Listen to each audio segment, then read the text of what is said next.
Well, Senator Warren, thank you very much for sitting down with Politics Now. We really appreciate you. I'm delighted to be here. Thank you for having me. And this is now, how many times have you been to Nevada? Oh gosh, multiple. Multiple. I only remember the one where we were out in the very cold. Yes. That one's in my memories. That's right, and that's the one that had all the lights. Yes. Warren spelled out in lights. I'm Yes. telling you. That was in the background of all of our shots. That's right. Nevada knows how to do it. So how are you feeling since the debates? According to CNN, you've gotten a surge in the polls since the performance? You know, it's not about the polls. It's that I've been doing this now for 6 months, and it's just been this incredible honor to be able to get out and talk about what's broken and plans to fix it and how hopeful that is. You know, if you really do understand what's gone wrong and you've got some ideas for what to do about it, this is it. It's 2020 is going to determine the direction our country goes for generations to come. And this is our chance to make this government, to make this country not just work for a thin slice at the top, but really to make it work for everybody. You know, you have said that the progressive agenda appeals across the country, across party lines, across age, gender, everything else. But there is a swath of Trump supporters that seem to me to have organized and support, not necessarily for Trump, but in opposition to Democrats, any Democrat. They would never support a Democrat no matter what. So you seem to make the calculation that there aren't enough of those people to prevent you from winning the White House. I don't think of it quite that way. The way I think of this is the changes that we need to make in this country, lots of folks get, whether they're Democrats, independents, or Republicans. For example, I talk a lot about corruption, about how government works great for giant drug companies, but not for people who are trying to fill a prescription. It works great for investors in private prisons and immigration detention centers, but not for people whose lives are torn apart. It works great for giant oil companies that want to drill everywhere, but not for those of us who worry about climate change bearing down on us. When I talk about corruption, it's not just Democrats who get it. And understand, it's not just something that's happened in the last couple of years. This has been going on now for decades, in which the rich and the powerful just keep calling the shots, just keep day by day by day getting a little more power and doing a little better while everybody else gets left behind. And I think in much of America, there's a real appetite for change. The wealth tax that I've proposed, 2 cents on the great fortunes above $50 million, that's the top 1/10 of 1%. You know, somewhere just short of about 3 out of 4 Americans say, good idea. Good, let's talk about it. And we will definitely get to that. That's definitely on my list. Real quick, you mentioned private prisons. Would you ban private prisons as president? I don't believe anybody should be making a profit out of locking people up. And I'll give you 2 reasons for that. One is it's just plain wrong.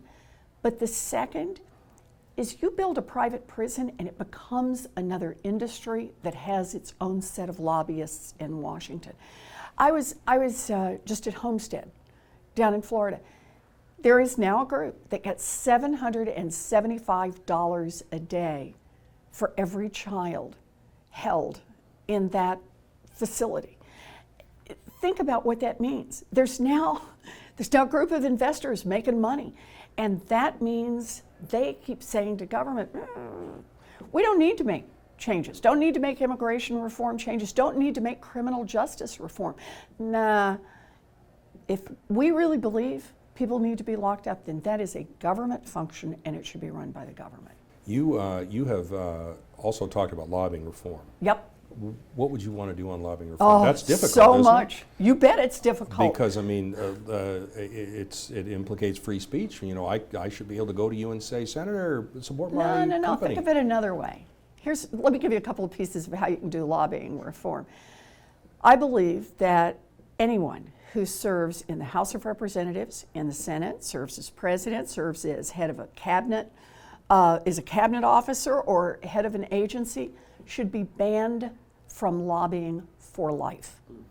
I think that when you go to work for the government in a position like that, you're working for the taxpayers. And no one in this country should wonder whether or not you're looking over at the edge at the next job that's going to pay you millions of dollars for what? For your Rolodex, for access to who you know. Now, you're an attorney, I'm not, but will that pass constitutional Sure. muster? You can say this is part of the terms of the deal. Is part of the terms of the deal are that if you want this job, then you have to agree to a lifetime ban that you're not going to take another one. Doesn't say you can't say things. You say whatever you want to say. You're just not going to get paid millions of dollars for going out and saying it on behalf of the drug industry or saying it on behalf of big financial institutions. Nope. It's just got to be your own ideas. You've called for breaking up big companies, Yep. Google, Amazon, Apple. Do you want to do that primarily to reduce their political influence or to benefit consumers, or is it a twofer? It's both. It is a twofer, and that is exactly the right way to think of it. So think of it this way. Amazon. Right now, think of the power Amazon has. So 9% of all retail sales, physical sales, are at Walmart. 49% of all online sales are through Amazon. Amazon runs this platform where you can go and shop for pet cookies for your dog or your cat or whatever you want to shop for, right? And you can see all the options. And that's great, works well. But Amazon runs a second business, and that is it collects information from every time you show up on the website and every time the pet cookie sales office shows up on that website, collects all the information, and Amazon says, I see a profitable business there.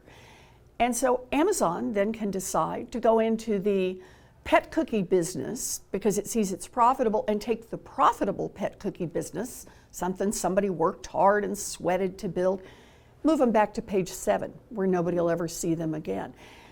It's like baseball.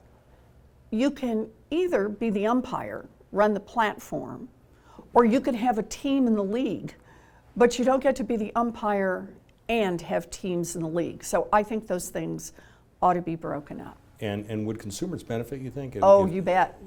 Consumers would benefit, and you know who else would benefit? Small businesses, sellers. And every time... Because they could sell their products. Because they get a better chance. That's exactly right. They're more competitive. And in the long run, that's what helps consumers. You get those businesses in there competing with each other. See, that's the way markets are supposed to work, is lots of businesses competing with each other, and that's how consumers benefit. But right now, in tech, you've got a handful of giants that control it all.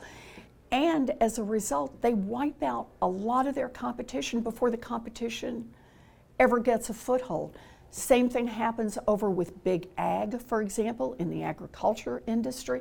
Same thing happens in financial services with the big financial institutions. When you get that much power at the top, it wipes out the competition, and they now have a lot of power in Washington. So the Farm Bill gets written, the financial services regulations get done, tech, everybody stays away. Why? They got a lot of lobbyists who are getting a lot of money to keep pushing those views in Washington. And that would be accomplished through antitrust That's law, right. existing antitrust. Exactly Okay. right. I promised we'd talk about your wealth tax. Oh, yes. You have got a lot of plans. I've read a lot in the last few days preparing for this interview. Would that wealth tax cover all your plans? Would middle-class people have to pay anything more for all of the programs you're talking about, Medicare for all, free public college, student loan debt relief, things like that? So the wealth tax, there are different pieces that cover different things, but the wealth tax, let me tell you what you can do. 2 cents on the greatest fortunes in this country. This is above $50 million. Your first $50 million, you keep free and clear, but that 50 millionth and first dollar, you got to kick in 2 cents, and 2 cents for every dollar after that. That's the top 1/10 of 1%, 75,000 families in this country. What can we do with that 2 cents? And the answer is universal child care, every baby age 0 to 5, universal pre-K, every 3-year-old and 4-year-old in this country, raise the wages of every child care worker and every preschool teacher in this country to the professional levels they deserve. Universal tuition-free technical school, community college, and four-year college for anybody who wants to get an education.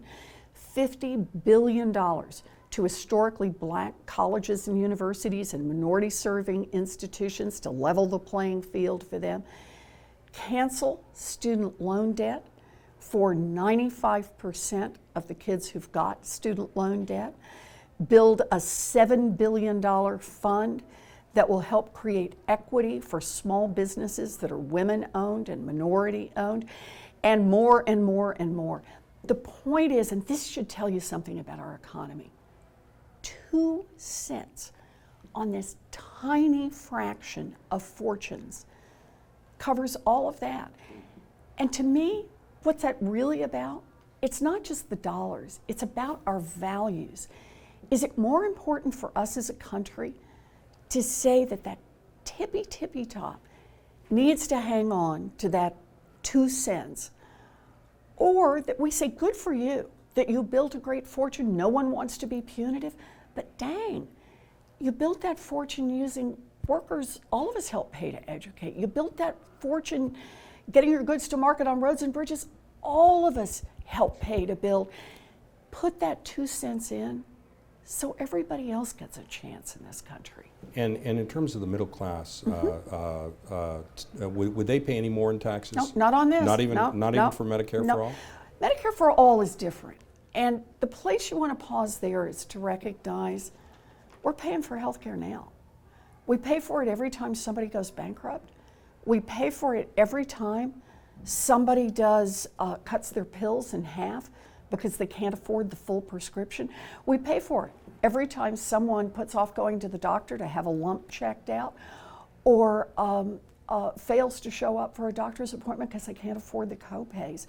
You know, healthcare is one of these pieces. I've spent a big chunk of my life studying why families go broke, and the cost of healthcare is one of the principal reasons. We have a healthcare system now that's just badly out of whack. So here are families struggling to pay the copay on a prescription, and we've got an insurance industry that made $23 billion in profits last year, denying healthcare coverage to the people who need it.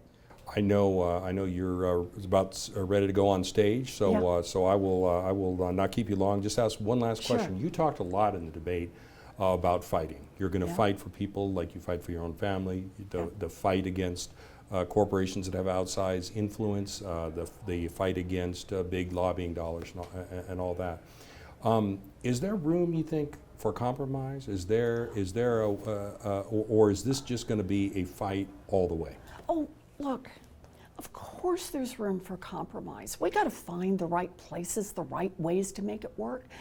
So when you're talking about, you know, how exactly are we going to put together this piece or that piece, but understand the core part, we need to be fighting for people who work hard every day. We got to be in that fight. And if compromise means, oh, you know, one side wants to take away health care from 20 million Americans and the compromise is 10 million Americans will lose their health care. No, that's not compromise. You got to be willing to be in the fight for what matters the most. Because here's how I see this. This is our chance. This is our moment in history. What happens in 2020 is going to affect us for generations to come. We can be an America that just works better and better for a thinner and thinner slice at the top and leaves everybody else behind. Or we can be the America of our best values. And the way we do that, you get in there and fight for it. Sounds good. Well, Senator, thank you so much for sitting down with us. We hope you'll come back on a future visit. I'd love to. Thank you so Thank much you. for having me. Absolutely.